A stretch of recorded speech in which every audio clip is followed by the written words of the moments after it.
Berjumpa lagi dengan Albarak. Kita lanjutkan cerita kelahiran kembali Dewa Abadi tanpa nama. Jangan lupa share, like, komen, dan subscribe. Kelahiran kembali Dewa Abadi tanpa nama bab 1901, tolong. Namun setelah beberapa saat, ia menjadi tenang. Wujud humanoid dari roh malaikat itu tidak lagi berbentuk. Sebaliknya, ia berubah menjadi seekor merpati putih yang cantik, menatap Dion dengan rasa ingin tahu. Hubungan di antara mereka telah terbentuk. Meskipun Dion hanya menggunakan cleanse, ini sudah setara dengan mengalahkan roh alam semesta. Hasilnya, alam semesta ini telah menjadi alam semesta ke-300 yang ditaklukkannya. Di Mortal Alliance, perubahan yang menguntungkan sudah bisa terlihat. Alona kecil merasakan imannya kembali membuncah, begitu pula istri-istri Dion. Kepadatan energi meningkat sedikit, dan banyak yang merasakan kebahagiaan yang tak dapat dijelaskan meskipun mereka tidak sepenuhnya yakin dengan apa yang baru saja terjadi. Tetap saja, mereka samar-samar mengerti bahwa aliansi fana mereka telah tumbuh lebih kuat sekali lagi. Merasakan perubahan itu, Dion tersenyum. Bahkan saat melemah, roh merpati ini memberikan peningkatan 40% pada bakat pengembangan energi. Dalam hal ini, roh ini tidak lebih lemah dari Soul Universe. Saat seseorang menaklukkan lebih banyak alam semesta dan kuadran, kemampuan mereka akan mulai memberikan efek sinergis. Akhirnya, setelah beberapa tahun, manfaat dari setiap alam semesta akan tersebar merata di seluruh wilayah. Sederhananya, jika diberi cukup waktu, kepadatan ki jiwa dari Soul Universe akan didistribusikan dan dibagi, misalnya. Hal ini tidak hanya tidak akan mengurangi kegunaan Soul Universe, tetapi malah akan meningkatkannya. Dion juga percaya bahwa roh malaikat sebelumnya tidak sesederhana itu. Namun, roh itu kehilangan kekuatannya setelah dibersihkan. Namun, Dion tidak menyesali hal ini. Ia yakin klan Olympus memiliki terlalu banyak rencana licik. Bagaimana jika mereka menempatkan rencana lain untuk menyakiti mereka yang mencoba memanfaatkan apa yang mereka tinggalkan? Dion menolak untuk ketahuan memakai celana yang menutupi mata kakinya. Lebih baik aman daripada menyesal. Baiklah, ayo pergi. Kalian semua bisa menikmati manfaat tempat ini perlahan-lahan nanti. Untuk saat ini, kita punya lebih banyak alam semesta untuk ditaklukkan. Para raksasa kaisar menyaksikan dengan kagum saat Dion membuat sesuatu yang seharusnya sesulit menemukan roh alam semesta tampak semudah berjalan-jalan. Mereka merasakan sedikit sakit hati saat iman mereka menurun di depan mata mereka, tetapi meneguhkan kembali tekad mereka setelah melihat kekuatan Dion. Mereka yakin bahwa keputusan mereka benar. Jika mereka tidak memiliki seseorang yang begitu kuat untuk diandalkan, satu-satunya akhir bagi mereka adalah kematian. Hanya sebulan kemudian, semua 100 alam semesta dari Emperor Giant Quadrant telah ditambahkan ke kekuatan Dion. Sulit dipercaya, tetapi mereka semua telah menyaksikannya secara langsung. Ini adalah sesuatu yang hanya bisa mereka terima. Akhirnya, mereka muncul kembali di aula besar Kaisar Raksasa, dengan ekspresi bingung. Apakah ini benar-benar kekuatan dari keberadaan yang lebih tinggi? Mengapa hal itu tampak lebih dilebih-lebihkan daripada apa yang awalnya mereka yakini? Dion tersenyum. Sekarang setelah kamu menjadi salah satu dariku, kurasa aku harus memenuhi janjiku, kan? Dion mengamati mereka semua dengan ekspresi tenang, mengamati kegembiraan mereka. Sekarang, siapa di antara kalian yang akan menjadi malaikat pertama? Sekali lagi, Dion merasakan beberapa tatapan menusuk ke dalam jiwanya. Kaisar raksasa ini benar-benar tahu bagaimana cara menunjukkan emosi mereka. Sebelum kita mulai, kurasa aku harus menyiramkan air dingin ke mimpimu. Dion tiba-tiba berkata, aku yakin sebagai Giants, kalian tahu bagaimana ras kalian terbentuk, benar? Kaisar Engelus mengerutkan kening, tetapi tetap menjawab pada akhirnya. Ya, raksasa pada akhirnya adalah manusia. Hanya saja kita telah menyatu dengan garis keturunan tingkat tinggi, baik itu dari ras manusia yang lebih tinggi atau binatang buas. Akibatnya, tubuh kita membesar untuk mengakomodasi garis keturunan ini. Jika kita tetap dalam ukuran asli kita akan menjalani kehidupan yang menyedihkan dan mati dengan kematian yang menyedihkan. Tunggu, Dion mengangguk. Begitu aku membersihkan garis keturunanmu, kau akan kehilangan ukuran tubuhmu yang luar biasa. Bahkan orang bodoh pun akan mengerti bahwa kau telah menyatukan garis keturunanmu dengan sempurna. Pada saat itu, hal itu tidak akan lagi menjadi rahasia yang terpendam. Ini berarti bahwa jika kau ingin menerima restuku sekarang, kau punya satu dari dua pilihan, menghilang dari federasi sepenuhnya hingga medan perang kuno tiba, atau bersikap sangat selektif terhadap siapa yang akan mendapatkan restuku hingga waktunya tiba. Siapapun yang menerima berkatku tidak boleh, dalam kondisi apapun, menampakkan dirinya ke publik. Kalian semua sangat fokus pada Titans sebagai musuh, tetapi kenyataannya adalah bahwa ada bahaya yang mengintai bahkan di dalam tower kuadran kita. Orang-orang ini tidak peduli apapun kecuali keuntungan mereka sendiri. Bagi mereka, ini bukan perang antara klan yang gagal melawan kita. Ini adalah perang hanya untuk bertahan hidup. Bahkan jika mereka harus mengkhianati salah satu dari mereka, mereka akan melakukannya. Tatapan Dion berubah dingin. Selama ini, dia tidak melupakan klan Mist sedetik pun dan dia terus mengawasi mereka.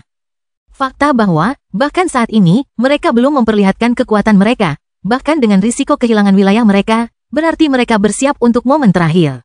Sekte Kabut Air tampil buruk selama misi pertama. Namun, hal ini sama sekali tidak membuat Dion tenang. Setelah berpikir sejenak, Kaisar Engelus membuat keputusan. Saya yakin bahwa menghilang dari federasi hanya akan membawa kita lebih banyak masalah. Sudah ada pembicaraan tentang penggunaan kekuatan aliansi kita untuk menyapu bersih kuadran yang terlalu lemah untuk mencapai pertemuan parlemen pertama. Jika kita melakukan ini, mereka mungkin akan mengarahkan garpu rumput mereka ke arah kita. Kaisar Engelus menarik napas dalam-dalam. Silakan mulai dengan pilar-pilar klan kita. Akan lebih mudah untuk memaafkan ketidakhadiran mereka dari federasi. Setelah masalah aliansi Sprite selesai, kita bisa mengurus generasi muda. Dion mengangguk. Hanya ada satu hal lagi yang perlu dibicarakan. Pernikahan anak dengan Krisantemum dari Sekte Kabut Air agak bermasalah. Mohon pencerahannya, wahai makhluk tinggi Sacharo. Sekte Kabut Air tidak bisa dipercaya. Unit intelijen klan Sacharo, saya punya lebih dari cukup bukti untuk percaya bahwa mereka adalah pion klan yang gagal. Untungnya, Krisantemum tidak terlalu penting bagi Sekte Kabut Air. Jika dia seorang jenius, sangat mungkin mereka juga telah mengarahkan pandangan mereka pada klan raksasa kaisar milikmu, percaya bahwa kamu berguna bagi mereka dalam beberapa hal. Tetapi karena dia tidak, namun, ini tidak cukup untuk membuatku merasa tenang. Mungkin justru karena Krisantemum kurang, mereka merasa ini akan menjadi kedok yang sempurna. Sekte Kabut Air mungkin saja menargetkan kalian semua melalui anak. Ledakan. Kelahiran kembali Dewa Abadi tanpa nama bab 1902, rasa syukur. Suasana di aula besar langsung menjadi tegang. Pengungkapan yang Dion sampaikan dengan santai tidak ada bedanya dengan guntur di telinga mereka. Mungkinkah Titans sudah mengarahkan pandangannya pada mereka? Tanpa mereka sadari, panggil anak kecil ke sini. Kaisar Engelus segera memerintahkan. Tidak butuh waktu lama bagi anak yang kebingungan untuk melihat sekeliling aula besar dengan sedikit linglung. Dia tidak mengerti mengapa pilar-pilar klannya memanggilnya ke sini. Dan dia bahkan kurang mengerti mengapa seorang anggota klan Sacharo yang sangat dia benci diperlakukan dengan sangat hormat oleh ayahnya. Dion tidak mengatakan apa-apa saat dia memindai anak, menyapu tubuhnya sekali, 2 kali, dan bahkan 3 kali. Meskipun dia tidak banyak bereaksi, dia mengerutkan kening dalam hati. Apakah aku terlalu sensitif? Mungkinkah klan kabut dan para titan sama sekali tidak berhubungan? Anakku, kata Kaisar Engelus tegas.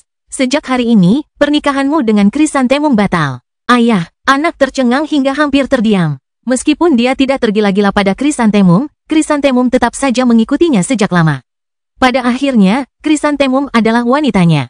Bagaimana mungkin dia bisa meninggalkannya begitu saja? Kepalanya berputar. Dia tidak bisa menahan diri untuk tidak melihat ke arah Dion, kebenciannya semakin dalam. Apakah klan Sacharo menekan ayahnya agar mempermalukan klan mereka seperti ini? Sekarang dia bisa membayangkannya, semua tawa dan ejekan. Para kaisar raksasa itu bahkan tidak mampu mempertahankan wanita yang menikah dengan mereka, sungguh lelucon. Tiba-tiba, mata Dion berbinar. Jadi begitulah adanya, sungguh menyeramkan. Seringai Dion makin dalam. Membatalkan pernikahan ini tidak perlu, Kaisar Engelus. Malah, lebih baik kita tidak memberitahu klan Mist sama sekali. Mereka masih berguna bagiku. Meskipun aku sudah bisa menghapus mereka dari muka alam mortal, ini bukanlah cara terbaik untuk diambil. Pada akhirnya, anak tetaplah dewa sejati. Setelah situasi dijelaskan kepadanya, bahkan dia bersedia membunuh Krisantemum sendiri. Akan tetapi, Dion yakin bahwa bahkan korban yang dimaksud tidak menyadari keterlibatannya dalam semua ini. Semakin Dion mengamati tubuh anak, semakin terkesan dia. Teknik seperti itu, siapapun yang menciptakannya adalah seorang jenius yang tak terlukiskan.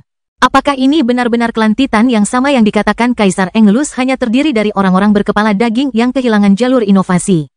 Tidak, belum dapat dipastikan bahwa klan Mist terkait dengan para Titan. Namun, Dion 99% yakin. Teknik kultivasi ganda ini menggunakan pemahaman tubuh yang lebih dalam dari yang dapat saya bayangkan. Teknik ini perlahan-lahan mengubah susunan pembuluh darah, membentuk susunan di dalam tubuh. Ini terjadi selama beberapa tahun, beberapa dekade, bahkan mungkin berabad-abad. Pada saat yang sama, hal itu memberikan manfaat yang cukup baik, sehingga korban tidak akan menyadarinya sampai terlambat untuk berubah. Alasan saya tidak langsung menyadarinya adalah karena saya tidak familiar dengan struktur tubuh Anda dan bagaimana seharusnya tubuh Anda bekerja. Namun, masalahnya menjadi jelas setelah saya membandingkan jalur meridian Anda dengan jalur meridian ayah Anda dan anggota keluarga lainnya. Dion pernah melihat segel semacam ini sebelumnya, yang secara langsung menggunakan tubuh manusia sebagai medianya. Saat itu, ia harus memutuskan semua meridian Yandere sebelum ia terbebas dari kendali Sekte Golden Crow. Situasi anak bahkan lebih mengerikan. Kali ini, teknik tersebut tidak menggunakan meridian, tetapi pembuluh darah. Memutus pembuluh darah jauh lebih mengancam jiwa daripada memutus meridian. Hal ini membuat teknik tersebut hampir mustahil untuk diatasi. Anak mengepalkan tangannya, tubuhnya gemetar karena marah. Dia adalah dewa sejati, masa depannya tak terbatas. Namun bajingan-bajingan ini benar-benar ingin menghancurkan hidupnya demi rencana mereka. Persetan dengan mereka. Saat dia mendengarkan betapa sulitnya situasinya, anak tampak semakin gemetar. Jika kau ingin membalas dendam, rencananya harus diubah, kata Dion setelah berpikir sejenak. Pertama, umumkan bahwa anak akan menjalani kultivasi tertutup dan tidak akan muncul untuk sementara waktu. Aku yakin bahwa anak lahir dengan kepadatan darah malaikat tertinggi di klan raksasa kaisar milikmu, benar? Kaisar Engelus mengangguk. Jika anak berasal dari ras lain, aku harus menghabiskan sedikit waktu untuk menyembuhkannya. Namun karena dia memiliki darah malaikat, menyembuhkannya semudah membalikkan tangan. Aku hanya perlu membangkitkan sayapnya. Pergeseran jalur meridiannya juga akan mengganggu pembuluh darahnya. Bagaimanapun, tubuh saling terhubung dalam berbagai cara. Ini secara efektif akan mengatur ulang kondisinya. Setelah ini, saat kamu berkultivasi ganda dengan Krisan, kamu akan memerlukan tindakan tertentu untuk melindungi dirimu dari perubahan ini yang terjadi lagi. Tentu saja, aku akan membantumu dengan ini. Anak menggertakkan giginya, tetapi akhirnya, dia menarik napas dalam-dalam dan menundukkan kepalanya. Terima kasih, katanya tegas, rasa terima kasih di matanya seberat gunung. Dion tersenyum dan melambaikan tangannya. Ini bukan masalah besar baginya, hanya butuh sedikit usaha. Malah, kaisar raksasa benar-benar membuat persiapannya di masa depan jauh lebih mudah. Begitu anak keluar dari kultivasi tertutup, dia akan menjadi malaikat sejati. Jangan sembunyikan ini, bahkan, saya yakin ini akan lebih menguntungkan kita. Katakan saja bahwa anak mengalami terobosan dalam garis keturunannya, yang memungkinkannya menjadi malaikat sejati dalam arti yang sebenarnya. Jika saat itu tiba, aku tidak yakin klan Mist akan bisa terus berdiam diri. Mereka pasti akan segera mengambil alih anak setelah ini. Anak kemudian akan menjadi kartu truf kita yang berharga di dalam. Para kaisar raksasa menatap Dion dengan sedikit ketakutan di mata mereka. Mereka tiba-tiba mengerti bahwa hal yang paling menakutkan tentang pria ini bukanlah kekuatannya, tetapi pikirannya. Kelahiran kembali Dewa Abadi tanpa nama bab 1903, longgar. Tahun demi tahun terus berlalu. Dion merasa persiapannya hampir sempurna. Hari ketika medan perang kuno tiba akan menjadi hari ketika ia memandikan para titan dan alam mortal dengan darah. Pria yang seolah-olah memegang kendali dunia dalam genggamannya, tampak santai dengan ekspresi tenang di wajahnya. Suatu hari, ia akan menghabiskan waktu bersama putrinya, dengan tekun membimbing dan mengajarinya. Di hari lain, ia akan bermain-main dengan istri-istrinya, berkultivasi ganda dengan mereka untuk meningkatkan kekuatan mereka, dan juga menghujani mereka dengan cinta dan kasih sayang yang lembut. Dan di hari lain, ia akan menyiksa murid-muridnya dengan seringai jahat di wajahnya, menjadi mimpi buruk yang menghantui mimpi mereka. Tak lama kemudian, ulang tahun ke-21 Little Alona pun tiba dan Dion kembali menajamkan tekad bertarungnya. Pandangannya beralih ke 99 alam semesta, api menyala di hatinya. Dia telah memberi mereka terlalu banyak tahun kedamaian. Gagasan memiliki bom waktu yang terus berdetak tepat di samping aliansi fananya tidak cocok untuknya. Mengapa tidak pergi untuk membuat kekacauan? Mungkin Dion adalah satu-satunya orang yang cukup sombong untuk mengklaim bahwa ia bisa melakukan hal seperti itu sendirian. Namun, ia benar-benar punya modal untuk bersikap sombong seperti ini. Ia akan menjadikan 99 alam semesta sebagai taman bermainnya. Dan, selagi dia melakukan hal itu, mengapa tidak juga membuat gurunya senang dan mengambil warisan sekte rusa surgawi di sepanjang perjalanan? Sudah terlalu lama sejak dia melepaskannya. Dia menikmati menghabiskan hari-hari yang tak berujung bersama istri-istrinya, tenggelam dalam kenikmatan. Namun, sisi dirinya yang lain masih ada. Sisi dirinya yang melihat medan perang berdarah dari kampanye pertamanya bertahun-tahun yang lalu, namun menyeringai seperti orang gila. Dalam benak Dion, orang terkuat yang pernah ada adalah ayahnya. Pada akhirnya, ia tetaplah putra Jenderal Sacharo yang perkasa. Ia merasa paling hidup di medan perang. 99 alam semesta dikendalikan oleh 4 pusat kekuatan. Sekte Bumi Mendalam, Klan Ceres, Klan Sona, dan terakhir, Klan Nova yang paling kuat. Penatua Nova, yang telah memberi Dion begitu banyak masalah saat ia berurusan dengan katedral, adalah pangeran kedua dari klan Nova ini. Faktanya, ini bukan satu-satunya interaksi yang Dion miliki dengan klan ini. Sebelum Dion meninggalkan Soul Universe setelah masalah dengan The Cathedral, ia bertarung melawan para jenius di Gates. Sayangnya bagi para pemuda saat itu, mereka terlalu lemah, karena baru saja melangkah ke Pseudo Saint Realm. Namun, Dion tahu mereka bukanlah orang jenius biasa. Saat itu, mereka baru berusia 15 tahun. Namun, untuk menempatkan masalah dalam perspektif yang tepat, mereka baru mulai berkultivasi pada usia 12 tahun. Kecepatan kultivasi itu sungguh mencengangkan. Perlu diingat bahwa bagi kebanyakan individu, seseorang harus menunggu meridiannya matang sebelum dapat mulai berkultivasi. Satu-satunya cara untuk mempercepat proses ini adalah dengan sumber daya, atau membangkitkan konstitusi seseorang sepenuhnya. Bahkan bagi Dion, saat pertama kali memasuki dunia persilatan, ia menunggu cukup lama agar meridiannya matang. Hanya saja, pada akhirnya, ia mengetahui bahwa sebenarnya ia tidak memiliki meridian sejak awal. Tentu saja, seseorang seperti Little Alana yang memiliki seorang Star-Lord sebagai ayah tidak perlu melakukan semua yang disebut penantian ini. Jadi dia mulai berkultivasi saat Dion merasa dia cukup dewasa untuk memahami bahayanya, yang sebenarnya cukup mudah, mengingat semuanya. Selain itu, meskipun Dion tahu mereka adalah bibit-bibit kecil yang baik, ia memutuskan untuk tidak membunuh mereka saat itu.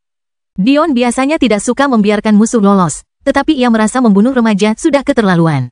Meskipun ia seringkali kejam, ia punya batasnya sendiri. Namun, sekarang, para jenius itu seharusnya sudah cukup dewasa. Jika mereka berani menghalangi jalannya, dia tidak akan ragu untuk membunuh mereka kali ini. Dion berjalan melalui hamparan hitam di salah satu dari 99 alam semesta, ekspresinya santai.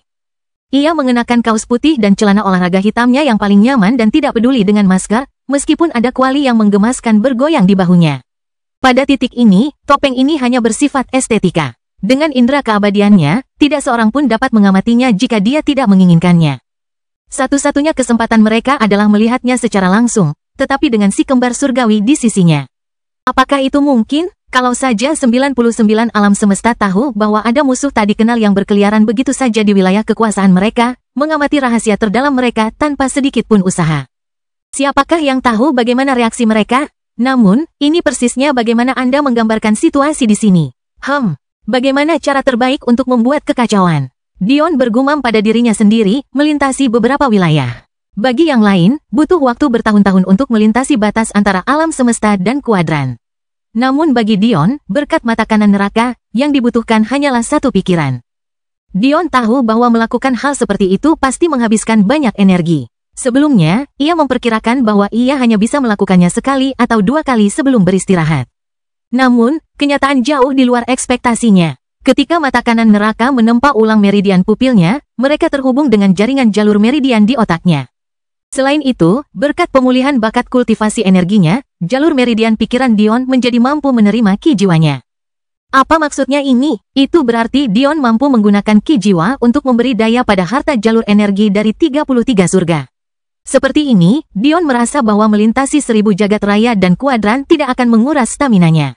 Jika dia mau, mencapai inti wilayah klan Sapientia utama akan menjadi hal yang mudah. Kalau tidak salah, kisah Elder Nova agak rumit. Dia dibuang untuk menjaga Soul Universe. Berpikir lebih dalam, Dion teringat cerita itu. Kelahiran kembali Dewa Abadi tanpa nama bab 1904, aku bisa menggunakan. Penatua Nova diduga mencoba memperkosa putri pertama klan Sona. Upaya ini berakhir dengan kegagalan. Namun, karena malu, Putri Sona mencoba bunuh diri. Ironisnya, usahanya juga gagal. Namun, hal itu membuatnya koma hingga hari ini. Klan Sona tentu saja ingin agar tetua Nova dibunuh, namun kakak laki-laki tetua Nova melindunginya, sehingga dia malah dibuang. Ini adalah kisah tentang bagaimana pangeran kedua dari klan Nova yang agung, klan yang Dion yakini tidak lebih lemah dari kekuatan kuadran luar. Menjadi sekadar penjaga gerbang bagi sekte yang jauh di bawah kedudukannya. Hingga saat ini, Penatua Nova telah disegel dan dipenjara oleh Dion selama beberapa dekade. Sejujurnya, ia menjalani gaya hidup yang sederhana. Ia telah menyerah pada banyak hal sejak lama. Meskipun kekuatan 99 alam semesta hebat, mereka masih memiliki kekurangan di banyak hal. Pertama, kultivasi jiwa dilarang di sini, jadi profesi sekunder mereka sangat kurang. Inilah sebabnya mengapa bahkan para jenius terhebat mereka tidak dapat mulai berkultivasi sampai mereka berusia 12 tahun. Bahkan jika mereka dilahirkan dengan konstitusi, mereka hanya dapat membangkitkannya secara alami. Kedua, mereka tidak bersatu. Karena pengaruh klan Sapientia, atau yang mereka sebut majikan, telah berkurang, pertikaian internal antara klan meningkat pesat. Menurut informasi saya, Sekte Ceres dan Sekte Bumi Mendalam adalah sekutu. Klan Nova dan Sona dulunya adalah sekutu, tetapi kasus percobaan pemerkosaan dan koma mendalam Putri Sona menghancurkan hubungan itu. Pada akhirnya, klan Sona bersifat netral, sementara klan Nova cukup kuat untuk menahan kedua sekte sendirian. Dion tersenyum. Ini bisa aku gunakan. Dong, dong, dong, dong, dong, dong. Dering yang bergema, bel yang bergetar menembus alam semesta. Itu hanya 6 suara sederhana, namun suara-suara itu sendiri telah menyebabkan triliunan orang membeku di tempat dan melihat ke langit. Itu, lonceng tantangan. Sudah berapa lama sejak lonceng tantangan berbunyi selama ini? 1 resonansi berarti tantangan dari alam fondasi. 2 resonansi berarti tantangan dari alam formasi meridian. 3 resonansi berarti tantangan dari alam pengumpulan esensi. 4 resonansi berarti tantangan dari alam sein. 5, alam surgawi. Dan 6, alam formasi Dao. Bagaimana ini bisa terjadi hari ini sepanjang hari? Saat ini, turnamen semesta akan segera dimulai. Para pemuda dari seluruh 99 semesta telah datang untuk membiarkan nama mereka terukir di langit. Inilah saatnya mereka dikenang oleh generasi mendatang. Setiap 500 tahun, turnamen ini akan berlangsung. Kali ini, giliran Sekte Bumi Mendalam yang menjadi tuan rumah. Namun siapa yang tahu bahwa sebelum keempat kepala kekuatan pusat mereka dapat mengakhiri formalitas dan membunyikan bel dimulainya turnamen legendaris ini. Seseorang akan merusak jalannya sepenuhnya. Master Ores, kepala istana Sekte Bumi Mendalam, tiba-tiba mencengkeram singgasananya. Di sampingnya, 3 kepala klan Sona, Nova, dan Ceres duduk tanpa peduli dengan dunia. Mengapa mereka peduli? Lagi pula, bukan lonceng tantangan klan mereka yang dibunyikan. Seseorang mungkin berpikir ini bukan masalah besar, tetapi kenyataannya jauh dari itu. Apakah benar-benar mungkin bagi sebuah lonceng biasa untuk mengeluarkan suara yang bergema di seluruh alam semesta? Lonceng tantangan itu sebenarnya dikenal sebagai lonceng resonansi mendalam. Itu adalah harta karun kelas tertinggi yang mewakili prestise Sekte Bumi Mendalam. Tantangannya tidak dapat diabaikan, atau itu akan secara langsung mencela iman mereka sendiri.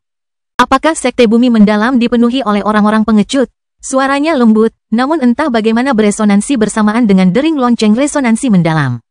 Baru pada saat itulah mereka yang hadir menyadari masalah lainnya. Betapa hebatnya lonceng resonansi mendalam itu, lonceng itu dipamerkan dengan megah agar semua orang dapat melihatnya. Mereka adalah Sekte Bumi Mendalam. Siapa yang berani mencuri atau bahkan berpikir untuk menyentuh barang-barang mereka di luar batas kewajaran? Sebagai bagian utama sekte, tentu saja hal itu menjadi pusat perhatian saat mereka menyelenggarakan acara sepenting turnamen semesta. Jadi pertanyaannya sederhana, bagaimana penantang ini membunyikan bel tanpa mereka menyadari kehadirannya terlebih dahulu? Turnamen alam semesta diadakan di pegunungan besar yang dipenuhi dengan puncak-puncak yang tak terhitung jumlahnya. Puncak-puncak itu berada sangat tinggi di langit sehingga mereka bahkan dapat melihat awan di bawahnya. Seseorang hampir dapat melihat seluruh planet dari sudut pandang ini, kumpulan awan putih, padang rumput hijau dan coklat, dan lautan biru. Turnamen itu sendiri berlangsung di permukaan datar salah satu puncak gunung ini. Bagaimana dengan lonceng resonansi mendalam? Lonceng itu telah dipindahkan untuk dipajang dengan megah di langit. Bahkan, Master Ores sebenarnya telah berencana untuk membunyikan bel itu sebagai tanda dimulainya turnamen. Sederhananya, calenge bel sebenarnya berada tepat di atas kepala mereka. Tatapan semua orang tertuju ke langit, hanya untuk melihat seorang pria muda mengenakan pakaian aneh dan polos. Bersandar pada lonceng seolah-olah itu adalah tempat tidur gantung dan bukan harta karun bermutu tinggi sebagaimana adanya. Matanya hampir tertutup, satu-satunya bagian yang bergerak dari seluruh penampilannya adalah kuali kecil yang melompat-lompat ke atas dan ke bawah dengan gembira. Kamu berani? Master Ores benar-benar marah. Tubuhnya bersinar dengan cahaya keemasan kecoklatan saat ia menyerang pemuda itu dengan kekuatan penuh. Ini benar-benar penghinaan. Turnamen semesta disiarkan ke seluruh 99 alam semesta agar semua orang bisa melihatnya. Bagi seseorang yang tidak menghormati harta suci sekte mereka seperti ini, bagaimana mereka bisa membiarkannya? Meskipun 99 alam semesta melarang jalur jiwa, masih ada sihir. Menggunakannya untuk memproyeksikan peristiwa-peristiwa ini tidak berbeda dengan menggunakan arai. Mereka ingin menggunakan turnamen ini, seperti yang selalu mereka lakukan, untuk memastikan masa mengetahui kekuatan mereka. Namun siapa yang tahu itu akan kembali menyerang mereka dengan cara ini? Banyak yang percaya bahwa semuanya sudah berakhir bagi pemuda ini. Untuk mencapai alam formasi Dao di usia yang begitu muda. Mengapa dia harus begitu sembrono? Memang benar bahwa keempat kekuatan inti tidak mengizinkan klan dan sekte yang lebih rendah untuk bangkit. Bahkan terkadang secara langsung memburu atau bahkan membunuh yang berbakat. Tetapi metode pembalasan ini terlalu bodoh. Ledakan, kelahiran kembali Dewa Abadi tanpa nama bab 1905, bergema. Namun, bertentangan dengan apa yang mereka harapkan. Pemuda itu tidak bergerak sedikit pun, begitu pula kuali di bahunya. Bahkan, tidak ada fluktuasi ki sama sekali. Namun, serangan Master Ores berhasil diblokir sepenuhnya. Pemuda itu terkekeh.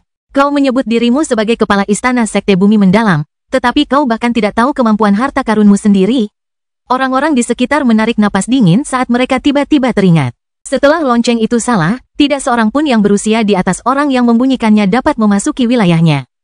Dan tidak lebih dari satu orang yang dapat memasukinya pada satu waktu. Itulah sebabnya mengapa itu adalah lonceng tantangan yang sempurna. Namaku Dion Sacharo. Aku di sini untuk menunjukkan kepadamu semua kekuatan Solpat. Kirimkan yang terbaik ke sini jika kau ingin membunuhku. Dampak gema dari kata-kata Dion terasa di seluruh 99 alam semesta. Bagian terburuk dari semuanya adalah pukulan itu benar-benar dahsyat. Apa yang akan terjadi jika keempat kekuatan inti itu menghentikan tayangan peristiwa-peristiwa ini? Bukankah itu akan menimbulkan keraguan pada penduduk yang mereka pimpin? Dengan betapa kejamnya mereka melarang kultivasi jiwa. Bukankah itu sama saja dengan mengakui bahwa mereka takut? Mereka tahu betul alasan pelarangan ini. Kuadran ini melahirkan terlalu banyak talenta jiwa. Jika terlalu banyak yang lahir, seseorang dengan cukup talenta dan pandangan jauh ke depan mungkin akan mulai menyadari betapa konyolnya pelarangan penggabungan teori formasi dan alkimia. Jika itu terjadi, kebangkitan alkimia Arai mungkin akan dimulai sekali lagi. Mereka ditugaskan oleh majikan mereka untuk memastikan hal ini tidak pernah terjadi. Bakat jiwa dilumpuhkan, dan mereka yang terlalu diberkati seringkali terbunuh. Tentu saja, mereka yang punya latar belakang kuat akan selalu bertahan hidup sementara mereka yang tidak punya dukungan hanya akan mengalami kematian yang menyedihkan atau menjalani kehidupan yang menyedihkan. Mereka harus memastikan bahwa ketakutan ini tetap stabil. Tidak mungkin untuk mengintip rahasia triliunan orang. Jika mereka tidak mempertahankan penghalang ini, berapa banyak orang yang akan mulai bereksperimen dengan jiwa mereka secara rahasia? Begitu itu dimulai, bagaimana mereka akan mengatasi masalah ini? Lebih buruknya lagi, ini masih bukan skenario terburuk. Jika keadaan menjadi tidak terkendali, majikan mereka bisa waspada. Jika ini terjadi, mungkin akhir dari 4 kekuatan inti sudah dekat. Satu-satunya jalan yang tersisa bagi mereka adalah kematian. Pada titik ini, 3 kepala lainnya selain Master Ores yang sebelumnya tidak peduli dengan perubahan ini tiba-tiba merasakan beban berat menghantam dada mereka. Ini bukan lagi masalah Sekte Bumi Mendalam saja. Serahkan padaku, Tuan Ores. Seorang pemuda tegap yang penuh vitalitas melesat ke atas. Penampilannya tidak jauh berbeda dari seorang binaragawan yang menggunakan steroid. Otot-ototnya beriak dengan kilau perunggu yang hampir tampak tidak manusiawi. Ai, Master Ores kembali ke singgasananya. Ini bukan lagi masalah yang bisa dia tangani secara pribadi. Itu harus dilakukan oleh anggota generasi muda, atau ini akan menjadi bencana. Aku serahkan padamu. Pemuda ini adalah murid inti peringkat ke-7 dari Sekte Bumi Mendalam mereka. Dia hampir dipastikan akan mencapai 100 teratas. Hasilnya, dia tidak terlalu kuat, juga tidak terlalu lemah. Jika dia menang, itu akan bagus. Dengan begitu, tidak ada yang akan mengatakan bahwa mereka menindas orang lain. Karena kau sudah memutuskan untuk menyinggung Sekte Bumi Mendalamku. Matilah kau, pemuda itu meraung, tubuhnya bergetar hebat saat ia melancarkan pukulan yang dapat meruntuhkan langit ke depan. Ledakan. Banyak yang mengalihkan pandangan dari layar, mendesah dalam hati. Terlalu impulsif, itulah satu-satunya pikiran mereka. Namun, ketika mereka menoleh ke belakang, mereka melihat pemandangan yang tidak pernah mereka bayangkan. Bukan saja pemuda ini masih belum bergerak, tapi dia sama sekali tidak tersentuh. Mustahil, para jenius di bawah tercengang. Dion mengerutkan kening, berpura-pura marah. Apa-apaan orang-orang tua ini yang mencoba memanfaatkanku? Mungkinkah murid inti juga tidak tahu aturan lonceng resonansi mendalammu? Murid peringkat 7 itu memerah karena malu. Tidak mungkin, pemuda ini yang telah melangkah ke alam Dao. Dia lebih muda darinya, bagaimana itu bisa terjadi? Bagi Master Ores yang lebih tua, itu masih bisa diterima. Namun, dia adalah murid peringkat ke-7 dari Sekte Bumi Mendalam. Dia telah dipersiapkan karena kejeniusannya sejak muda. Dia bahkan telah melangkah ke alam Dao sebelum berusia 200 tahun. Bagaimana mungkin? Pemuda ini lebih muda darinya? Wajah keempat kepala itu menjadi kaku. Jenius, itulah satu-satunya cara mereka menggambarkan pemuda ini. Pada akhirnya, murid inti hanya bisa turun dari langit. Biarkan aku, yang lain segera menggantikannya. Ledakan, murid inti peringkat ke-6 gagal. Aku akan pergi. Ledakan, murid inti peringkat ke-4 gagal. Ledakan, murid inti peringkat ke-2 gagal. Biarkan aku. Ledakan, murid inti peringkat 1 gagal. Dion menggelengkan kepalanya. Kurasa sekte bumi mendalam memang begitu. Kenapa dia terlihat sangat familiar? Pangeran Nova menatap ke langit, alisnya berkerut saat dia melihat ke arah Dion. Kenapa dia merasa seperti mengenal pria ini? Tapi jika dia mengenalnya, bagaimana dia bisa melupakannya? Tidak mungkin dia bisa melupakan seorang jenius seperti itu. Pangeran Tova, seperti biasa, mengikuti di belakang Pangeran Klan Nova seperti seorang istri kecil yang cantik. Wajah Guru Ores berubah merah padam karena marah. Lonceng resonansi mendalam, itu bukanlah harta karun terkuat yang mereka miliki di sekte mereka, tetapi itu tetap yang paling mewakili gengsi mereka. Itu adalah yang bertindak sebagai wajah mereka. Kebanggaan mereka, tidak ada seorang pun selain klan Ceres, Sona, atau Nova yang pernah berhasil menantang mereka. Apakah hari ini benar-benar akan menjadi hari di mana rentetan kemenangan ini berakhir? Apakah para legend mereka benar-benar harus bergerak? Ledakan, aku tahu siapa dirimu, Pangeran Nova tiba-tiba teringat. Tak ejer, kepala Nova mengerutkan kening, menatap ke arah putranya. Pangeran Nova selalu berkepala dingin. Dia tidak pernah menunjukkan emosi yang kacau seperti itu. Tidak pernah, dialah ayah yang sebenarnya, dialah yang mengalahkan kita semua di gerbang saat itu. Kelahiran kembali Dewa Abadi tanpa nama bab 1906, jangkauan. Mereka yang berstatus rendah tidak tahu apa yang dibicarakan Pangeran Klan Nova. Mengapa keempat kekuatan inti itu mengiklankan kekalahan telak para jenius terhebat mereka? Faktanya, seluruh operasi dirahasiakan karena Soul Universe adalah topik tabu yang diambil dari sejarah 99 universe mereka. Namun, keempat kepala itu tahu persis apa yang dimaksud Pangeran Nova. Dan, jika pangeran kecil itu benar, ini adalah skenario terburuk. Pemuda ini mengalahkan pewaris mereka seorang diri dengan sangat mudah. Bahkan, menurut laporan Pangeran Nova, itu adalah permainan anak-anak baginya. Pangeran Nova tidak pernah membesar-besarkan atau menyembunyikan kegagalannya. Dia melaporkan situasi itu kepada ayahnya dengan sangat jelas, tanpa melupakan satu detail pun. Mulai dari bencana yang mereka hadapi saat menuju menara epistemik, hingga kekalahan telak mereka di akhir, mereka semua tahu itu. Dion terus bersandar santai di lengkungan lonceng besar itu. Seolah-olah situasi di bawah sana tidak ada hubungannya dengan dirinya. Pangeran Nova mengepalkan tinjunya. Kekalahan itu, yang selama bertahun-tahun ia impikan sebagai balasannya. Namun, pertemuan semacam ini sama sekali tidak seperti yang ia impikan. Rasanya, Dion bahkan tidak ingat siapa dirinya. Hal seperti itu membuatnya merasa sangat tidak nyaman di dalam hatinya, tidak peduli seberapa tenangnya ia biasanya. Tentu saja, Dion tidak melupakan Pangeran Nova. Ingatannya terlalu baik untuk itu. Hanya saja Pangeran Nova hanyalah titik kecil di radarnya. Bagi Dion, siapapun yang pernah dikalahkannya sekali, tidak akan pernah memiliki kesempatan untuk melampauinya lagi. Dan, jika saat ini Anda berada di depannya, demi kepentingan terbaik Anda harus menundukkan kepala dan berlatih keras, jangan sampai Anda dikalahkan terlalu cepat. Dalam kurun waktu lebih dari 30 tahun, Pangeran Nova dan para jenius lainnya pada masa itu berhasil melangkah ke alam Dao pada usia sekitar 50 tahun. Ini cukup mengesankan. Namun, diri mereka saat ini masih belum mampu bertahan bahkan setengah langkah melawan Dion.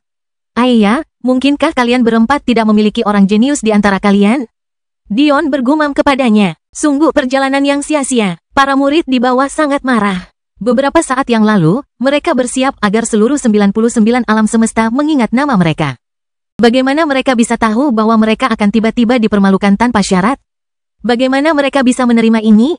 Jika kau memang sekuat itu, berhentilah bersembunyi di tempurung kura-kura itu. Murid inti peringkat ke-7 itu meraung. Ketika kata-kata itu keluar dari bibirnya, wajah Guru Ores berubah menjadi hitam pekat. Dasar bodoh, gerutunya dalam hati. Menyebut harta karun sekte Anda sendiri sebagai cangkang kura-kura, di mana mereka akan menaruh wajah mereka di masa depan. Oh, kata Dion tanpa rasa gentar. Menurutku, lonceng resonansi mendalam adalah harta karun yang luar biasa yang dianggap sebagai kehormatan oleh sekte bumi mendalam milikmu. Aku tidak tahu bahwa kalian, para murid inti, meremehkan harta karun sekte kalian sendiri seperti itu. Murid inti peringkat ke-7 merasa wajahnya berubah menjadi hijau. Dia jelas tidak bermaksud seperti ini, tetapi dia terlalu bersemangat untuk berpikir sebelum berbicara. Sebenarnya, aku tidak memerlukan lonceng kura-kura ini untuk mengalahkanmu. Namun, saat ia ingin berbicara lebih banyak, ketakutan yang luar biasa mencengkeram hatinya. Ia merasa hidupnya sudah berakhir, bahwa saat-saat ini benar-benar adalah saat-saat terakhirnya. Dion tersenyum tipis, namun senyumnya ini seperti malaikat maut yang datang untuk mengumpulkan jiwa. Jarinya terentang keluar, matanya dipenuhi roda gigi emas. Mengecilkan, mempercepat, menghancurkan. Sebuah susunan hitam pekat perlahan terbentuk di hadapan murid inti ke-7. Pembentukannya hampir tampak terlalu lambat. Tetapi mengapa tidak ada yang bisa bereaksi tepat waktu? Pikiran mereka terlempar ke dalam api penyucian yang keruh. Seakan-akan ada cairan yang lebih padat daripada pasir hisap yang melilit pergelangan kaki mereka, menarik mereka ke bawah dengan kekuatan yang tidak dapat mereka lawan. Yang mereka lihat hanyalah kematian. Kematian yang tak berujung. Tumpukan tulang-tulang hitam dan mayat-mayat, lautan daging dan darah yang padat, kebencian mendalam yang mencabik-cabik hati mereka. Saat para murid kembali pada posisi semula, hati mereka bergetar melihat pemandangan di hadapan mereka. Bagi para penonton yang menyaksikan, pemandangan itu bahkan lebih mengejutkan bagi mereka. Yang mereka lihat hanyalah Dion mengulurkan jarinya dan membentuk barisan, seperti seorang murid yang berada di peringkat 100 teratas dari generasi muda mereka. Meninggal. Tubuh murid inti ketujuh masih berdiri tegak. Namun, lubang darah seukuran 3 kali bola bisbol telah merobek separuh wajahnya. Sebelum tubuhnya sempat runtuh, tubuhnya mulai hancur, berubah menjadi bintik-bintik halus abu hitam keabu-abuan. Arena turnamen semesta dicekam keheningan yang menakutkan. Bahkan, satu-satunya suara yang dapat didengar adalah uap yang keluar dari tutup kuali yang indah saat mengikuti Dion yang berjalan keluar dari jangkauan perlindungan yang disediakan oleh lonceng resonansi. Sambil menggaruk bagian belakang kepalanya, Dion melihat ke bawah dengan ekspresi canggung. "Salahku," katanya dengan ekspresi polos. "Aku bermaksud mengalahkannya, bukan membunuhnya, seperti yang kukatakan. Bagaimana aku bisa tahu bahwa seorang jenius yang bahkan lebih tua dariku tidak bisa menerima satu pukulan pun?" Entah bagaimana, meskipun ia telah meninggalkan jangkauan lonceng kura-kura mereka, tidak ada seorang pun yang berani menyerangnya. Ilusi itu terlalu ganas. Meskipun hanya merenggut nyawa satu orang, setiap orang jenius di bawahnya telah terseret ke dalamnya. Bagaimana jika dia malah menargetkan mereka? Lebih parahnya lagi, baru sekarang mereka mengerti tujuan Dion sebenarnya. Sulit untuk mengetahui usia seorang kultivator kecuali jika Anda memiliki indera yang tajam. Seseorang yang mampu melakukan hal itu bahkan lebih langka di negeri tempat kultivasi jiwa dilarang. Jika Dion berjalan-jalan ke turnamen dan mulai membunuh orang, banyak yang menonton dari rumah mungkin percaya bahwa dia adalah seorang ahli yang mempertahankan penampilan mudanya berkat kultivasinya yang tinggi. Namun sekarang, karena kemampuan Calenge Bell, mereka tahu bahwa ini salah. Kelahiran kembali Dewa Abadi tanpa nama bab 1907, bagus. Hal ini membuatnya semakin yakin. Seolah-olah Dion menamparkan mereka hingga terbangun, memberitahunya bahwa tidak ada jalan yang lebih kuat daripada jalan jiwa. Pewaris kita tidak punya kesempatan. Meskipun tidak tahu malu, kita harus menyerang. Karena dia begitu berani meninggalkan jangkauan lonceng tantangan, bunuh dia saat dia bersikap sombong. Kalian semua tahu betapa pentingnya hal ini. Ini bukan lagi hanya tentang wajah sekte bumi mendalam milikku. Master Ores segera berkomunikasi secara rahasia dengan para kepala lainnya. Tetapi siapa yang tahu bahwa Ki-nya akan dicegat dan diproyeksikan keluar agar didengar oleh semua orang? Dion menutup bibirnya, menggelengkan kepalanya karena kasihan. Tanpa kultivasi jiwa yang kuat, apakah kamu benar-benar percaya kamu memiliki kekuatan untuk menyembunyikan percakapan rahasiamu dariku? Dion tertawa ketika wajah keempat kepala berubah menjadi hijau. Semuanya sudah berakhir. Dion pernah menggunakan trik kecil ini terhadap Oser sebelumnya, tetapi sekarang trik ini bahkan lebih berguna. Master Ores meraung ke langit. Ia tak lagi peduli dengan kata-kata yang tidak penting karena ia langsung muncul di atas kepala Dion. Telapak tangannya menghantam ke bawah dengan kekuatan yang mengancam akan menghancurkan seluruh planet.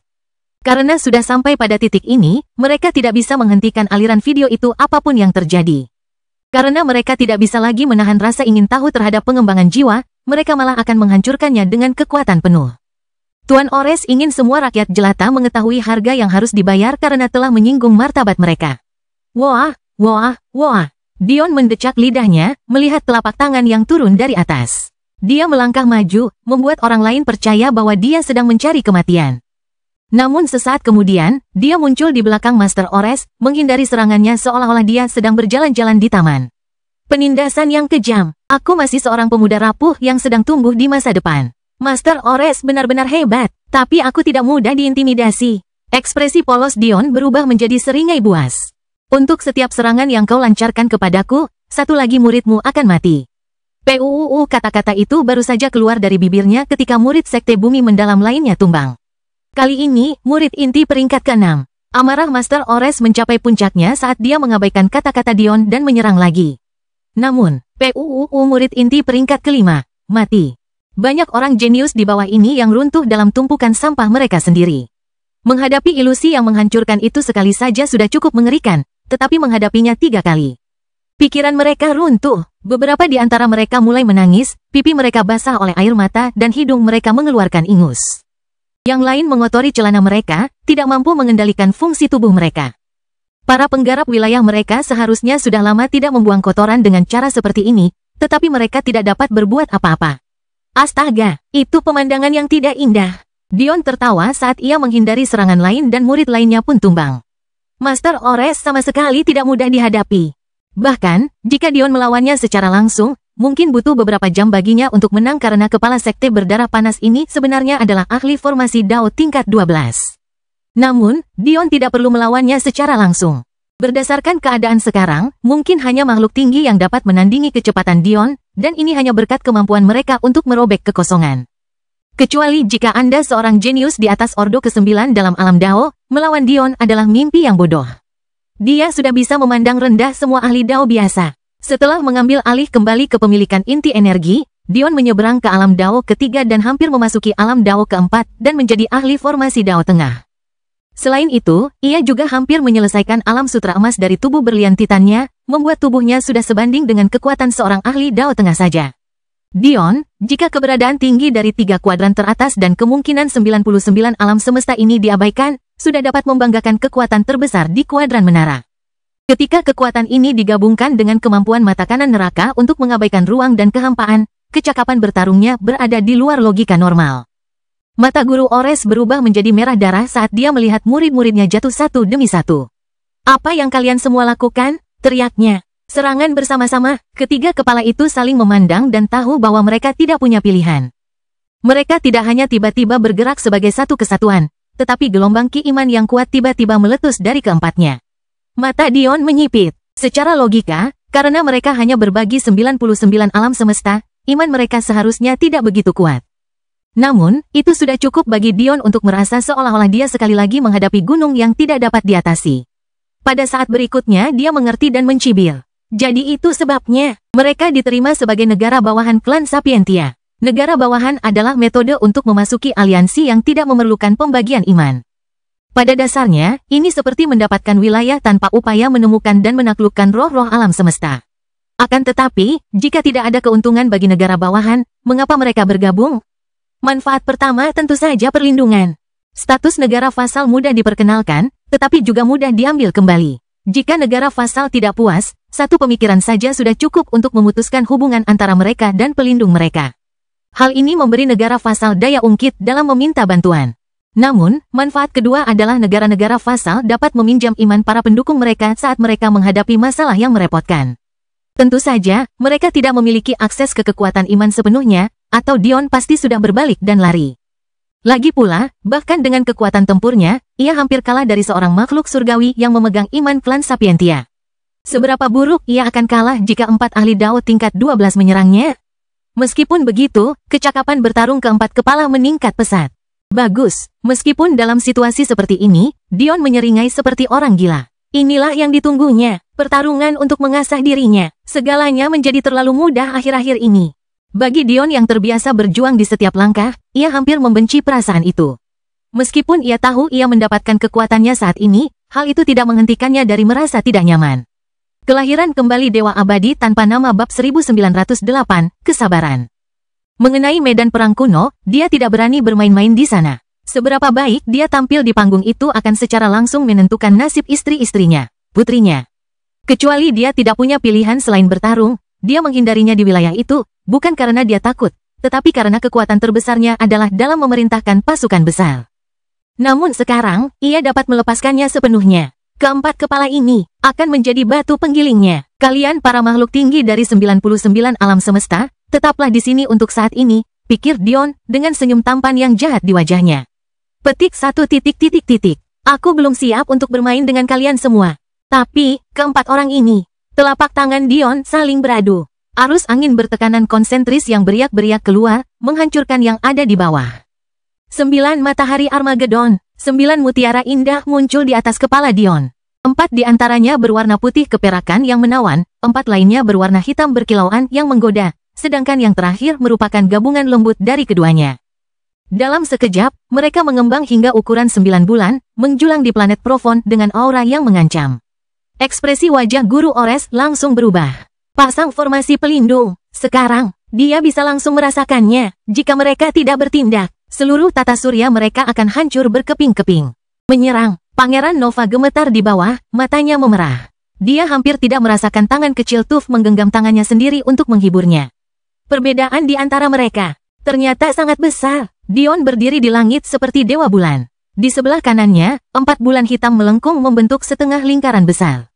Di sebelah kirinya, 4 bulan putih mencerminkan formasi mereka. Akhirnya, tepat di atas kepalanya, bulan abu-abu yang indah berkelap-kelip seperti bintang perak, auranya mengancam tak tertandingi. 9 matahari Armageddon yang asli adalah tentang meniru kekuatan bintang. Klan Gagak Emas memiliki kemampuan untuk meminjam kekuatan bintang api yang dimiliki untuk secara langsung meningkatkan kekuatan mereka secara eksponensial. Namun, ketika mereka jauh dari bintang, mereka tidak dapat menggunakan kemampuan ini. Akibatnya, mereka menciptakan teknik ini untuk meniru kekuatan bintang. Namun versi Dion benar-benar berbeda. Ia tidak hanya dapat meminjam kekuatan bintang-bintang ini, namun mereka juga memiliki kekuatan mereka sendiri. Dion menyeringai saat melihat keempat orang itu melesat maju. Manfaat menyerang dengan jumlah banyak sudah jelas, tetapi kerugiannya juga jelas. Mereka tidak bisa menggunakan true domain mereka. Dewa Matahari Halo Dion berbicara pelan ketika lingkaran hitam dan putih muncul di atas telapak tangannya. Jika 9 matahari Armageddon adalah teknik tambahan, tubuh Dewa Matahari adalah cara penggunaannya. Namun, Orcus merasa teknik ini tidak cocok dengan tubuh Dewa Kematiannya. Jadi ia memodifikasinya untuk menjadi perpanjangan dari dirinya sendiri daripada tujuan awalnya untuk langsung menyatu dengan tubuh. Hasilnya, Halo Dewa Matahari dan Domain Dewa Matahari. Catatan penulis, jika Anda ingin penyegaran lebih dalam mengenai kemampuan teknik-teknik ini, silakan baca ulang bab-bab penutup dari alur cerita Golden Flame Mystical World. Seharusnya ada di bab-bab yang berjudul Ajaran Inti. Cincin putih Dion bergetar, mengusir. Wung, sebuah rintangan yang hampir tidak dapat diatasi muncul di hadapan keempat kepala. Rasanya seperti setiap langkah maju menambah berat mereka hingga jutaan jin. Ini terlalu berlebihan, tidak? Seperti yang kukatakan, aku rapuh. Dion tersenyum tipis. Lebih baik kalian semua tetap di sana. Dion menepukkan kedua telapak tangannya sekali lagi, tetapi kali ini, hasilnya bahkan lebih dahsyat. Hukum tarik-menarik dan tolak-menolak berinteraksi dengan keras, berusaha menghancurkan keberadaan itu sendiri. Dion mengangkat tangan kanannya ke langit, sementara tangan kirinya tetap di tempatnya seolah-olah sedang berdoa. Untuk sesaat, iblis yang menebarkan teror ke 99 alam semesta mereka tiba-tiba berubah menjadi seorang Buddha yang suci. Jangan khawatir, aku akan dengan tekun membimbing kalian semua. Telapak tangan emas muncul di langit. Mereka yang ada di bawah hanya bisa menggigil saat tangan lembut itu menyentuh permukaan salah satu bulan hitam milik Dion. Kesabaran. Seperti ini, telapak tangan dan bulan melesat maju sebagai satu. Kekuatan ini, apa bedanya dengan dewa? Bagaimana rasanya menyaksikan bulan jatuh di atas Anda? Jika seseorang ditanya pertanyaan seperti itu, bagaimana mungkin mereka menjawabnya? Apakah mungkin bagi orang normal untuk membayangkan gambaran seperti itu dalam benak mereka? Apalagi memahami gravitasi momen itu dalam kenyataan? Nah, pada saat ini, miliaran yang tak terhitung jumlahnya di planet Provon tengah mempelajari perasaan ini saat ini. Seorang pemuda berdiri di langit, setiap gerakan bintang, planet, dan bulan yang dipimpinnya. Jika bukan karena susunan sihir yang melindungi struktur planet Provon, kehadiran 9 matahari Armageddon akan menghancurkan bola bumi hingga kejahitannya. Keempat kepala itu menggertakkan gigi mereka. Meskipun serangan ini menakutkan, mereka yakin dapat menerimanya sendiri berkat dukungan Fight, apalagi jika mereka berempat bersama-sama. Namun, yang membuat mereka marah adalah pertunjukan kekuatan ini. Siapakah sebenarnya pemuda ini? Bagaimana dia bisa memiliki kekuatan yang begitu hebat di usianya yang masih muda? Keempat kepala itu meraung, dengan paksa menerobos penolakan Dion. Master Ores melesat ke arah bulan yang terbenam, tubuhnya mengembang hingga ukuran beberapa kilometer dalam sekejap, namun ia tetap terlihat seperti seekor semut di hadapannya. Penjelmaan tubuh yang mendalam, percaya diri dengan kemampuan Master Ores, 3 kepala lainnya melesat ke arah Dion yang tersenyum, berhasil mencapai jarak 100 meter darinya dalam sekejap mata. Kecepatan pertempuran seperti itu sulit untuk diimbangi. Banyak yang bahkan tidak memenuhi syarat untuk melihat riak arus angin yang bergema dari bentrokan mereka. Kedua telapak tangan Master Ores saling memukul ke arah luar. Telapak tangan resonansi, Dion mencibir, telan. Pada saat itu, bulan hitam yang terbenam, berkilauan bagai mutiara yang indah, menjadi mimpi buruk Master Ores. Awalnya, dia mengira dia tiba-tiba mengalami terobosan dalam resonance palms miliknya. Entah mengapa, kecepatan serangnya meroket. Namun, Sesaat kemudian, wajahnya diselimuti kengerian. Kelahiran kembali Dewa Abadi tanpa nama bab 1909, Naga. Bukan kekuatannya sendiri yang meningkatkan kecepatannya, tetapi perubahan mendadak pada mutiara hitam besar ini yang menyebabkannya.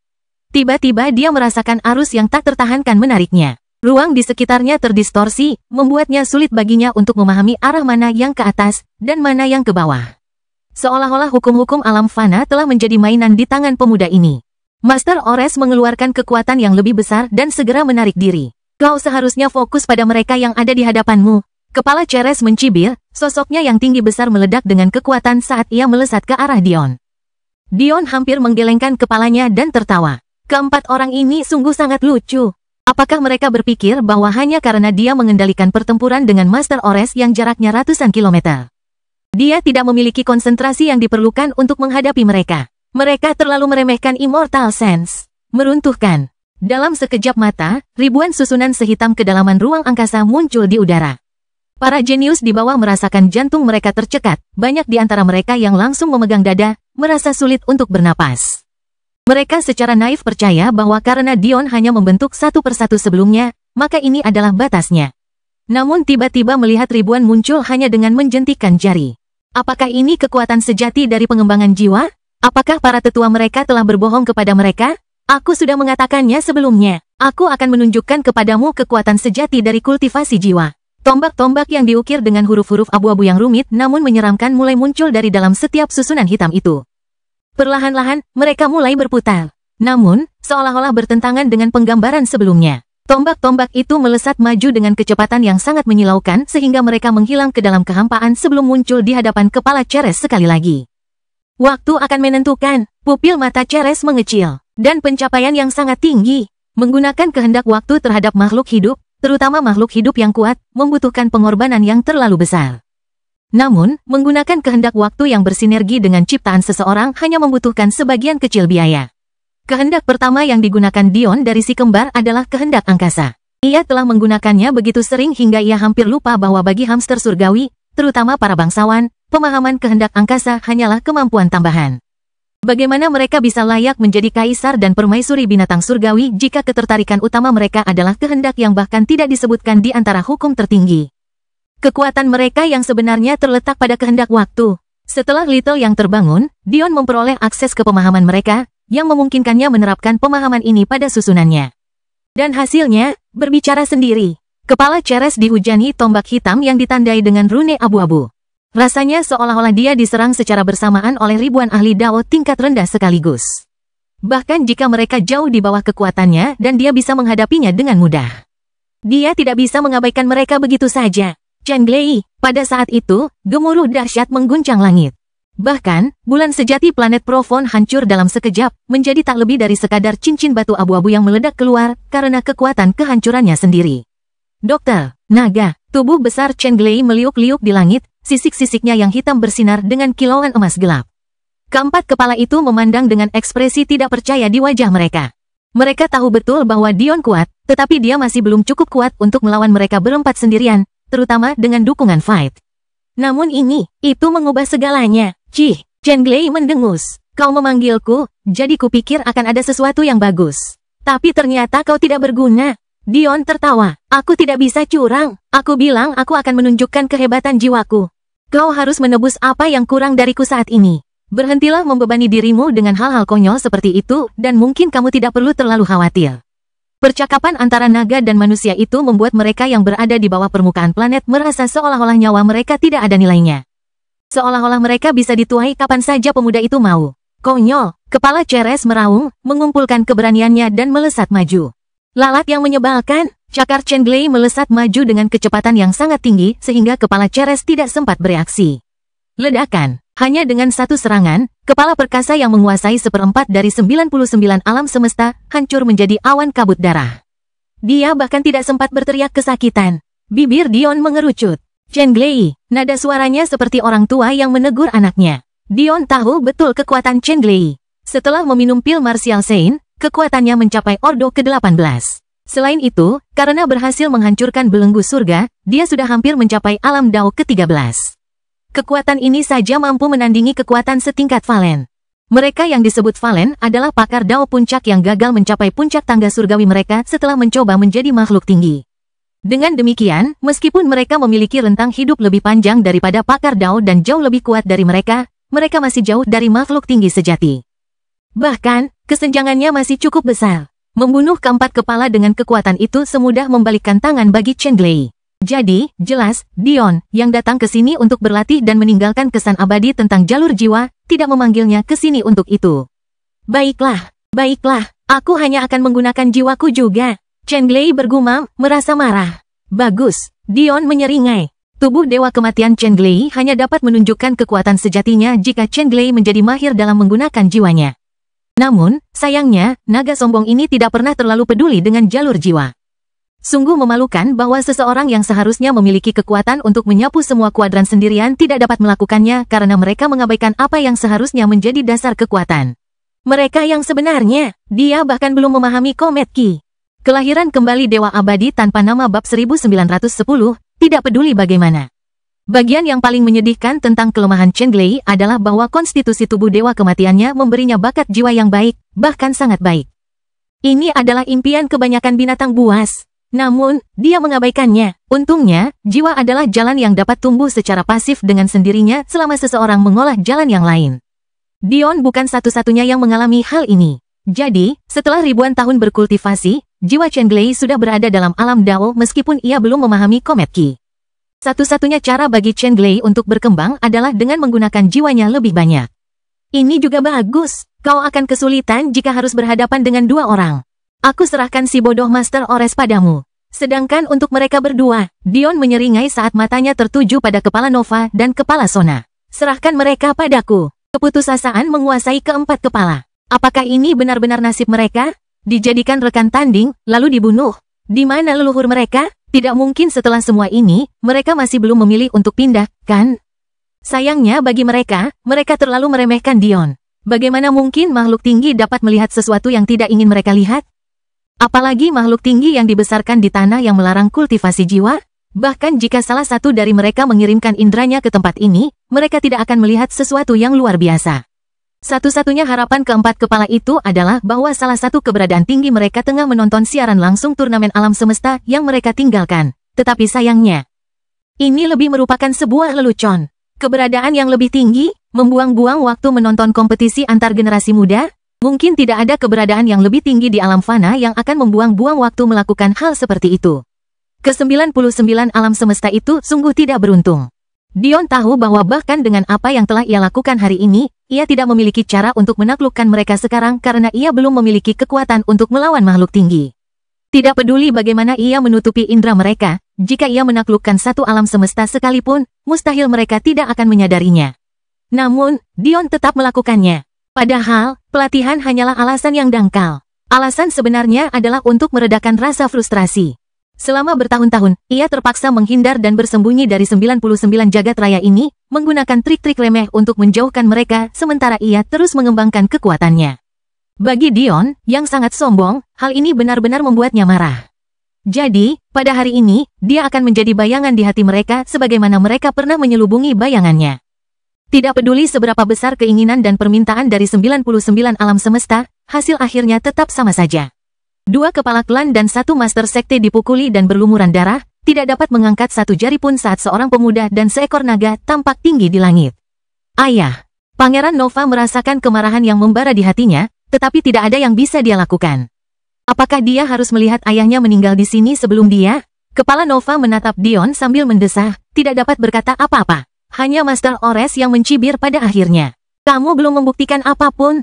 Masih sangat jelas bahwa kekuatan terkuatmu bukanlah jalan jiwamu. Banyak yang mengerti apa maksudnya. Bagaimanapun, Chen Glei membunuh kepala Ceres dalam satu serangan, tetapi butuh beberapa hari untuk mengalahkannya sendirian hanya dengan menggunakan jiwanya. Tetap saja, kerangka-kerangka mayat hidup itu benar-benar membuat mereka ketakutan. Oh, kau benar-benar bodoh. Dion tertawa. Aku adalah seorang penjinak binatang, dan dia adalah rekanku. Apakah kau tahu bagaimana seekor binatang bisa berada di bawah kendali seorang pria? Wajah guru Ores berubah. Sepertinya kau mengerti. Jelas, seseorang harus menaklukkan jiwanya. Jika jiwaku tidak cukup kuat, dia tidak akan pernah ada di sini sejak awal. Bodoh. Tentu saja, hubungan Dion dengan Chen Glei sebenarnya tidak dimulai seperti ini, tetapi mereka tidak perlu mengetahuinya. Pokoknya, ini menyenangkan. Dion melambaikan tangan dan berbalik untuk pergi sambil duduk di atas kepala Chen Glei. Ketiga kepala itu tercengang. Dion membiarkan mereka hidup, namun, dalam benak Dion, hal ini wajar saja. Rencana masa depannya akan bermasalah jika kekuatan mereka diambil alih oleh orang lain. Meskipun Chen Glei tampak kehilangan kesabarannya saat membunuh kepala Ceres, itu sebenarnya hanya sedikit akting dari pihak mereka. Kematian kepala Ceres justru membuat segalanya lebih mudah. Oh, hampir saja aku lupa. Dion tiba-tiba terdiam, membuat hati ketiga orang yang baru saja merasa lega itu kembali berdesil. Saya mendengar cerita menarik dari seorang pria yang menyebut dirinya Yuhan Nova. Saya yakin Anda pernah mendengarnya. Kepala Nova mengerutkan kening. Dia adalah adik laki-lakiku. Ah, kebetulan sekali, kebetulan sekali. Dion mengangguk. Dia dipenjara oleh salah seorang tetuaku beberapa dekade lalu. Kami menggunakan berbagai cara untuk mendapatkan informasi darinya, tetapi kami menemukan banyak hal yang tidak berguna. Meskipun, beberapa di antaranya berguna, dalam beberapa hal. Rahang kepala Nova mengatup, tidak dapat memahami tujuan Dion. Apakah dia mencoba membuatnya kehilangan kesabaran dan menyerang sehingga dia punya alasan untuk membunuhnya? Sebagai contoh, saya mengetahui bahwa nama klan Sona berasal dari bahasa kuno. Beberapa terjemahan mengartikannya sebagai berakhir. Namun, ironisnya, yang lain mengartikannya sebagai tak berujung. Saya yakin bahwa ajaran inti jalur suara klan Sona mengikuti prinsip terakhir ini dengan sangat dekat. Perkataan Dion hampir tidak masuk akal, tetapi untuk beberapa alasan. Mereka yang ada di bawah tidak dapat menahan diri untuk tidak mendengarkan, karena ingin mendengar lebih banyak. Lalu kenapa? Lonceng resonansi mendalam ini terasa begitu familiar bagiku, kata Dion tanpa sadar. Pada saat itu, Master Ores menjadi pucat pasi seperti kain putih. Dion berbalik dan pergi setelah mengucapkan satu kata lagi, namun pada saat itu, bukan lagi kepala Nova yang gemetar, melainkan kepala Sona sendiri. Kau, apa yang kau lakukan? Kepala Sona meraung, melupakan luka-lukanya yang mengerikan, dia menatap ke arah Master Ores dengan cahaya ganas di matanya. Cerita bersambung. Jangan lupa share, like, komen, dan subscribe, agar tidak ketinggalan cerita selanjutnya.